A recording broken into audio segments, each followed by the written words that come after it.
जय श्री कृष्णा, राधे राधे। तो फ्रेंड्स, कैसे हैं आप सब? आई होप बाल गोपाल की कृपा से सभी स्वस्थ और मस्त होंगे। तो फ्रेंड्स, दिव्य ज्ञान सागर चैनल में आप सभी का स्वागत है। तो फ्रेंड्स, आज का वीडियो है जाने निर्जला एकादशी का व्रत कैसे करें और किन महिलाओं को निर्जला एकादशी का व्रत नहीं करना चाहिए।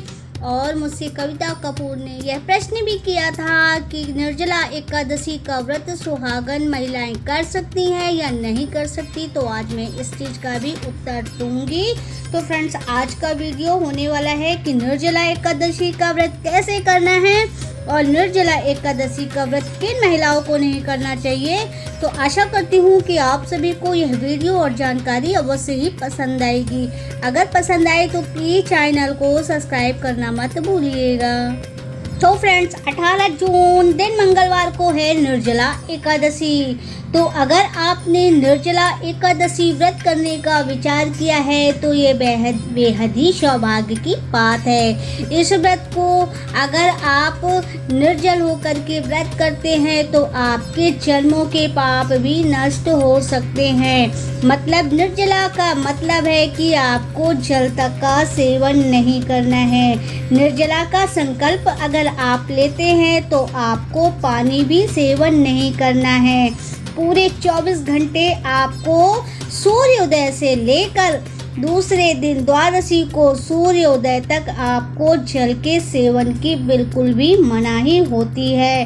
पारण के समय ही आपको जल वगैरह लेना है। तो निर्जला एकादशी का व्रत बहुत ही कठिन माना जाता है। इस ज्येष्ठ माह की गर्मी में, भीषण गर्मी में अगर आप निर्जला एकादशी के व्रत का संकल्प लेते हैं तो आपको बड़ी श्रद्धा और निष्ठा के साथ इस पावन पर्व को निभाना है। अगर आप इस पावन पर्व वाले व्रत को निभा लेते हैं तो आपके सभी प्रकार के पाप कष्ट जो कि जन्मों जन्मों के सभी नष्ट हो जाएंगे और उसी संसार में हर प्रकार के सुख समृद्धि का उसको यश प्राप्त होगा। तो जी हाँ, निर्जला एकादशी का व्रत आप आचमन कर सकते हैं। हम पूजा करते समय, संकल्प करते समय आचमन करते हैं, ओम केशवाय नमः, माधवाय नमः, गोविंदाय नमः। तो आप इस तरीके से करके आचमन करके उस जल को आप अपने कंठ में नहीं ले जा सकते। आपको आचमन करने के बाद उस जल को बाहर ही छोड़ना है। और अगर आप साल की पूरी एकादशी करते हैं और आप निर्जला एकादशी नहीं कर पा रहे हैं तो आप एक टाइम फलहार ले सकते हैं, फल का सेवन कर सकते हैं। तो निर्जला एकादशी जो कि फल प्राप्ति होती है निर्जला एकादशी करने से, तो निर्जला एकादशी बहुत ही सौभाग्य का व्रत होता है। इस व्रत को अगर आप पूरी निष्ठा के साथ कर पाते हैं तो आपके लिए बड़े ही सौभाग्य की बात होगी। और निर्जला एकादशी के दिन आपको क्रोध नहीं करना है, तामस नहीं करना है, लड़ाई झगड़ा और बुराई चुगली से बचना है। सारा दिन आपको सत्संग, कीर्तन, भजन, कथन सुननी है, करनी है, जिससे फल आपके व्रत का 2 गुना हो जाए। और सत्संग की इसमें बड़ी ही महिमा है। सत्संग करना चाहिए, रात्रि जागरण करना चाहिए। और सुहागन महिलाएं इस व्रत को करें या नहीं, तो मुझसे कविता कपूर जी ने पूछा था कि सुहागन महिलाएं इस व्रत को कर सकती हैं या नहीं। तो उन्हें जी हाँ, इस व्रत को करना चाहिए। यह व्रत हर किसी को करना चाहिए। सुहागन महिलाएं अपने घर की सुख समृद्धि और धन धान्य के लिए, अपने वंश को आगे बढ़ाने के लिए, सभी प्रकार के नाना प्रकार के सुखों के लिए इस व्रत को सुहागन महिलाओं को भी करना चाहिए। और यह व्रत जो कि पुरुष और विडो महिला, तो विडो महिला जो कि जिनके पुरुष का देहांत हो चुका है, उनके पुरुष ने कभी कोई व्रत नहीं किया है, तो उन्हें अपने जो कि स्वर्गवासी पति के लिए इस व्रत को करना चाहिए और पूरे 1 साल एकादशी का व्रत करना चाहिए।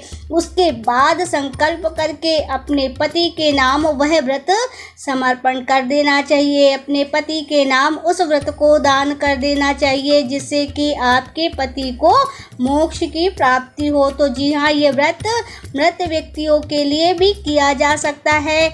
यह व्रत दूसरों को दान भी दिया जा सकता है। आप अगर निर्जला एकादशी या कोई भी साल की एकादशी का व्रत करते हैं तो अपने व्रत का पुण्य फल आप दूसरों को भी दे सकते हैं। तो यह व्रत सभी को करना चाहिए, लेकिन यह व्रत इन 3 महिलाओं को कभी भी नहीं करना चाहिए। अगर आप करते हैं तो पाप के भी भागीदार हो सकते हैं। तो 3 महिलाएं एकादशी निर्जला एकादशी का व्रत कदापि ना करें। पहला है जो कि गर्भवती महिला, उनके पेट में एक नन्ही सी जान पल रही होती है, तो ऐसे में अगर आप निर्जला व्रत करते हैं तो इससे भी आप जो कि पाप के भागीदार बन सकते हैं। दूसरा है रजस्वला महिला। अगर आपका रजस्वला है तो आप व्रत तो करें, लेकिन पूजा पाठ आप नहीं कर सकते। आपको व्रत भी अगर आप पहली बार करने का सोच रही हैं तो अगर आप रजस्वला है तो आपको भी यह व्रत नहीं करना है। और व्रत के दौरान अगर आपके साथ ये प्राकृतिक है, नेचुरल है, ऐसा हो गया तो आप पूजा ना करें, किसी और से पूजा अपने व्रत की कराएं, लेकिन व्रत को संपूर्ण करें। तीसरा है वृद्ध और बीमार महिला। अगर कोई वृद्ध और बीमार महिला है तो उनको भी यह निर्जला एकादशी का व्रत नहीं करना है।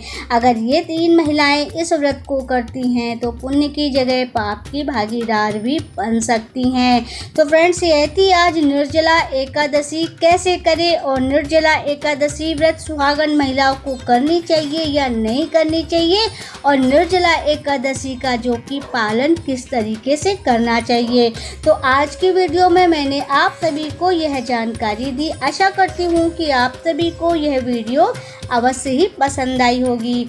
अगर पसंद आई तो प्लीज़ चैनल को सब्सक्राइब जरूर कीजिएगा, लाइक, कमेंट और शेयर भी कर दीजिएगा, और हाँ, बेल आइकन जरूर प्रेस कीजिएगा, जिससे हमारे आने वाली हर वीडियो के नोटिफिकेशन आप तक पहुंचते रहें। और अगर आप फेसबुक पेज में देख रहे हैं तो पेज को फॉलो करना मत भूलिएगा।